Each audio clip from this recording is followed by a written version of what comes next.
ನಮಸ್ಕಾರ.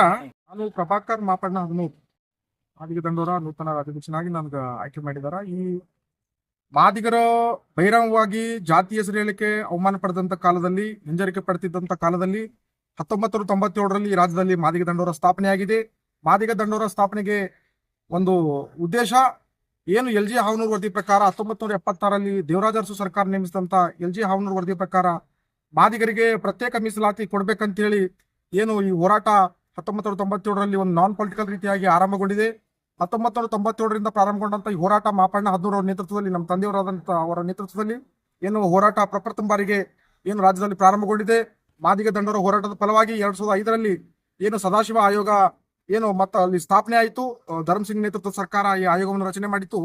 2012ರಲ್ಲಿ ತನ್ನ ವರದಿಯಲ್ಲಿ ನೀಡಿದೆ ಸದಾಶಿವ ಆಯೋಗ ಮೀಸಲಾತಿಯನ್ನು ಜನಸಂಖ್ಯೆಗೆ ಅನುಗುಣವಾಗಿ ಹಂಚಿಕೆ ಮಾಡ್ಬೇಕಂತ ಹೇಳಿ ವರದಿಯನ್ನು ನೀಡಿದೆ. ಅದೇ ರೀತಿ ಹೋದ ವರ್ಷ ಆಗಸ್ಟ್ 1ನೇ ತಾರೀಕು 2024 DY ಚಂದ್ರಚೂಡ್ ಸುಪ್ರೀಂ ಕೋರ್ಟ್ನ ಮುಖ್ಯ ನ್ಯಾಯಮೂರ್ತಿ ಅವರ ನೇತೃತ್ವದ 7 ನ್ಯಾಯಾಧೀಶರ ಸಂವಿಧಾನಿಕ ಪೀಠ ಏನು ಒಳ ಮೀಸಲಾತಿ ನೀಡುವಂತ ಅಧಿಕಾರ ರಾಜ್ಯ ಸರ್ಕಾರಗಳಿಗೆ ಇದೆ ಅಂತೇಳಿ ಏನು ತನ್ನ ಆದೇಶದಲ್ಲಿ ತಿಳಿಸಿದೆ. ಅದೇ ರೀತಿಯಾಗಿ ಆ ಆಯೋಗದ ಸುಪ್ರೀಂ ಕೋರ್ಟ್ ಆದೇಶದ ಜಾರಿಗಾಗಿ ಏನು ಕರ್ನಾಟಕ ರಾಜ್ಯ ಸರ್ಕಾರ ಹೋದ ವರ್ಷ ಏನು HN ನಾಗಮೋಹನ್ ದಾಸ್ ಅವರ ಅಧ್ಯಕ್ಷತೆಯಲ್ಲಿ ಏನು ಮತ್ತು ಏಕಸದಸ್ಯ ಆಯೋಗವನ್ನು ರಚನೆ ಮಾಡಿದ್ರು. ಅದು ಆ ಆಯೋಗ ಕೂಡ ಪರಿಶಿಷ್ಟ ಜಾತಿಗಳಲ್ಲಿ 5 ಭಾಗಗಳಾಗಿ ವಿಂಗಡಣೆ ಮಾಡಿ ಅದು ಎಲ್ಲಾ ಜನಸಂಖ್ಯೆಗೆ ಅನುಗುಣವಾಗಿ ಮೀಸಲಾತಿ ಕೊಡ್ಬೇಕಂತ ಹೇಳಿ ಮೊನ್ನೆ ಆಗಸ್ಟ್ 4ನೇ ತಾರೀಕು ತನ್ನ ಅಂತಿಮ ವರದಿಯನ್ನ ಸಿದ್ದರಾಮಯ್ಯ ಸರ್ಕಾರಕ್ಕೆ ಸಲ್ಲಿಸಿದ್ದಾರೆ.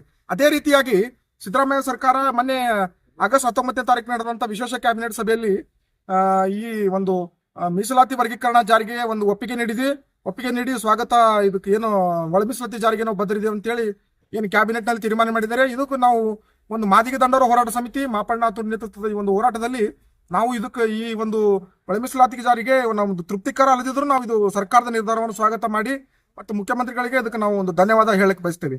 ಏನು ಈ ಒಳ ಮೀಸಲಾತಿ 101 ಜಾತಿಗಳಿಗೆ ಸಮಾನವಾಗಿ ಎಲ್ಲಾ ಜಾತಿಗಳಿಗೆ ಯಾರಿಗೂ ಅನ್ಯವಾಗದ ರೀತಿಯಲ್ಲಿ ಒಂದು ಅನುಷ್ಠಾನ ಆಗಬೇಕು, ಇದು ಜಾರಿಗೆ ಬರ್ಬೇಕಂತೇಳಿ ಮತ್ತೊಮ್ಮೆ ನಾವು ರಾಜ್ಯ ಸರ್ಕಾರಕ್ಕೆ ಆಗ್ರಹವನ್ನ ಮಾಡ್ತೀವಿ.